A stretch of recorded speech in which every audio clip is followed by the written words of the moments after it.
எங்கும் ஊழல் எதிலும் ஊழல் என்று செயல்பட்டுக் கொண்டிருக்கும் திமுக தனது ஊழலை மக்கள் மத்தியில் வெளிப்படுத்துபவர்கள் மீது போலீசாரையோ குண்டர்களையோ ஏவுவது வழக்கமாக இருக்கிறது. திமுக அரசின் இந்த அராஜக போக்கினை வன்மையாக கண்டிக்கிறோம் என தமிழக பாரதிய ஜனதா தலைவர் அண்ணாமலை தெரிவித்துள்ளார். 2026 தேசிய ஜனநாயக கூட்டணி ஆட்சி அமையும் போது அறநிலையத்துறையில் சுரண்டி கொண்டிருப்பவர்கள் ஒவ்வொருவரும் சிறைக்கு செல்வது உறுதி எனவும் தெரிவித்தார்.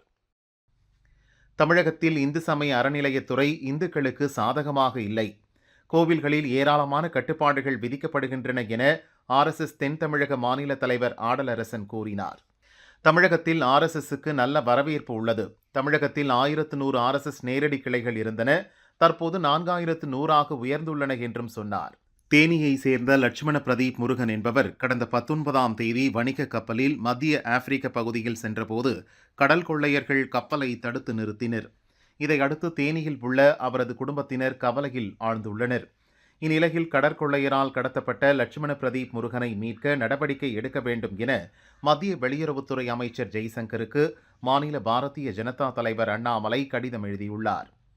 சென்னையில் ஏசி மின்சார ரயில் ஏப்ரல் முதல் வாரத்தில் பயன்பாட்டுக்கு வரும் என தெற்கு ரயில்வே அதிகாரிகள் தெரிவித்துள்ளனர். முதலில் இந்த ஏசி மின்சார ரயில் தாம்பரம் பணிமனையில் இருந்து அதிகாலை 5:45 மணிக்கு புறப்படும். காலை 6:45 மணிக்கு சென்னை கடற்கரையை வந்தடையும் என ரயில்வே நிர்வாகம் கூறியுள்ளது. இந்தியா முழுவதும் செயல்பட்டு வரும் 14 லட்சம் பள்ளிகளில் சுமார் 61.6% பள்ளிகளில் மும்மொழிகள் கற்பிக்கப்படுவதாக மத்திய கல்வித்துறை தெரிவித்துள்ளது. இதில் 28.3% பள்ளிகளில் 2 மொழிகளும் 10.1% பள்ளிகளில் ஒற்றை மொழி கற்பிக்கப்படுகிறது. தமிழகத்தில் செயல்படும் பள்ளிகளில் 3.2% பள்ளிகளில் மும்மொழி கற்பிக்கப்படுவதாகவும் தெரிவித்துள்ளது. தமிழகம் மற்றும் புதுச்சேரியில் மார்ச் 3ஆம் தேதி 12ஆம் வகுப்பு மாணவர்களுக்கான பொதுத் தேர்வு தொடங்கியது. இந்நிலையில் தேர்வுகள் இன்றுடன் முடிகிறது. தமிழகத்தில் இன்றும் நாளையும் மேற்கு தொடர்ச்சி மலையை ஒட்டியுள்ள மாவட்டங்களில் ஓரிரு இடங்களில் மிதமான மழை பெய்ய வாய்ப்புள்ளதாக சென்னை வானிலை ஆய்வு மையம் தெரிவித்துள்ளது. இதர தமிழக மாவட்டங்களிலும் புதுச்சேரி மற்றும் காரைக்கால் பகுதிகளிலும் வறண்ட வானிலையே நிலவும், இயல்பை விட 3 டிகிரி செல்சியஸ் வெப்பநிலை அதிகமாக இருக்கும் எனவும் தெரிவித்தது. திருப்பதி ஏழுமலையான் கோயில் 30ஆம் தேதி தெலுங்கு வருட பிறப்பு கொண்டாடப்படுகிறது. இதை முன்னிட்டு கோயிலில் ஆழ்வார் திருமஞ்சனம் நடைபெற்றது. இன்று காலை 6 மணி முதல் 11 மணி வரை அர்ச்சகர்கள் கோயில் ஆழ்வார் திருமஞ்சன சுத்தம் செய்தனர். சுத்தம் செய்த பணியினால் பக்தர்கள் அனுமதிக்கப்படவில்லை.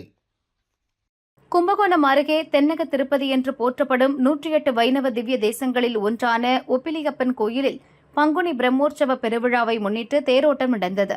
இதில் ஏராளமான பக்தர்கள் கலந்து கொண்டு தேரை வடம் பிடித்து இழுத்தனர். சபரிமலையில் பங்குனி உத்திர திருவிழா ஏப்ரல் 1 முதல் ஏப்ரல் 11 வரை நடக்கிறது. அதேபோல் சித்திரை மாத பூஜை ஏப்ரல் 10 முதல் 18 வரை நடக்கிறது. இதற்காக சபரிமலை ஐயப்பன் கோயிலில் ஏப்ரல் 1 முதல் ஏப்ரல் 18 வரை தரிசனத்திற்கான முன்பதிவு துவங்கியது. பக்தர்கள் www.sabarimalaonline.org என்ற இணையதளத்தில் முன்பதிவு செய்யலாம். 29ஆம் தேதி சனிப்பெயர்ச்சி இல்லை என்று திருநள்ளாறு கோயில் தேவஸ்தானம் விளக்கம் அளித்துள்ளது. மார்ச் 29ஆம் தேதி சனிப்பெயர்ச்சி என தகவல்கள் பரவி வருகிறது. ஆனால் திருநள்ளாறு சனீஸ்வர பகவான் கோயிலில் வாக்கிய பஞ்சாங்க முறையை பின்பற்றுவதை தெளிவுபடுத்துகிறோம். பாரம்பரிய கணிப்பு முறையின்படி 2026ஆம் ஆண்டுதான் சனிப்பெயர்ச்சி நடைபெறும் என தேவஸ்தானம் தெரிவித்துள்ளது. சென்னையில் 2வது நாளாக இன்றும் தங்கம் விலை குறைந்துள்ளது.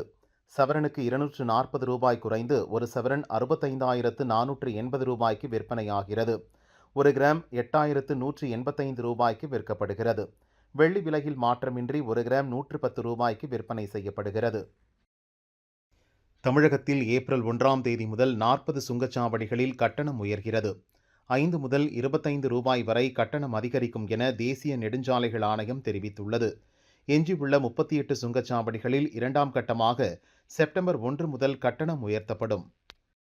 திண்டுக்கல் மாவட்டம் சிறுமலையில் சமீபத்தில் கேரளாவைச் சேர்ந்த சாபு மர்மமான முறையில் இறந்து கிடந்தார். அவரை மீட்க சென்ற 2 போலீஸ் உட்பட 3 பேர் அங்கிருந்த வெடிபொருட்கள் எடுத்தபோது வெடிவிபத்து ஏற்பட்டு காயமடைந்தனர். இதனை அடுத்து சிறுமலையில் குற்ற செயல்கள் நடக்கிறதா என்பதை கண்காணிக்க நக்சலைட் தடுப்பு பிரிவு அதிகாரிகள் முகாமிட்டுள்ளனர். அங்குள்ள பொதுமக்களிடமும் விசாரணை நடத்தி வருகின்றனர். சென்னையில் இன்று ஒரே நாளில் பல்வேறு இடங்களில் 1 மணி நேரத்தில் 7 செயின் பறிப்பு சம்பவங்கள் நடந்துள்ளது. இதனால் பொதுமக்கள் அச்சமடைந்துள்ளனர். பள்ளிக்கரணையில் இருந்து ஒரே பைக்கில் கிளம்பிய இருவர் அடையாறு, வேளச்சேரி உள்ளிட்ட பகுதிகளில் கைவரிசை காட்டிவிட்டு தலைமறைவாகியுள்ளது போலீசாரின் முதற்கட்ட விசாரணையில் தெரியவந்துள்ளது. சிசிடிவி காட்சிகளை வைத்து போலீசார் விசாரிக்கின்றனர். திருப்பத்தூர் மாவட்டம் ஆம்பூர் அருகே திருப்பதிக்கு நடைபயணம் மேற்கொண்டிருந்த பக்தர்கள் மீது பிக்கப் வேன் மோதியதில் பெண் பக்தர் ஒருவர் உயிரிழந்தார். இதுகுறித்து வழக்கு பதிவு செய்த ஆம்பூர் கிராமிய போலீசார் டிரைவர் செங்கோட்டையன் என்பவரை கைது செய்து விசாரிக்கின்றனர். ஆந்திராவிலிருந்து சென்னைக்கு கஞ்சா கடத்தி சென்ற 3 பேரை போலீசார் திருவள்ளூர் அருகே கைது செய்தனர். அவர்களிடமிருந்து 5 கிலோ கஞ்சா பறிமுதல் செய்யப்பட்டது. பாரதிய ஜனதா உட்பட 6 கட்சிகளின் வங்கிக் கணக்குகளில் கடந்த ஆண்டு லோக்சபா தேர்தலுக்கு முன்னிருந்த தொகையை விட தேர்தல் முடிந்த பின் அதிக பணம் இருந்தது ஆய்வில் தெரிய வந்துள்ளது. தேர்தல் அறிவிப்பின் போது பாரதிய ஜனதா வங்கி இருப்பு 5,922 கோடி ரூபாயாக இருந்தது.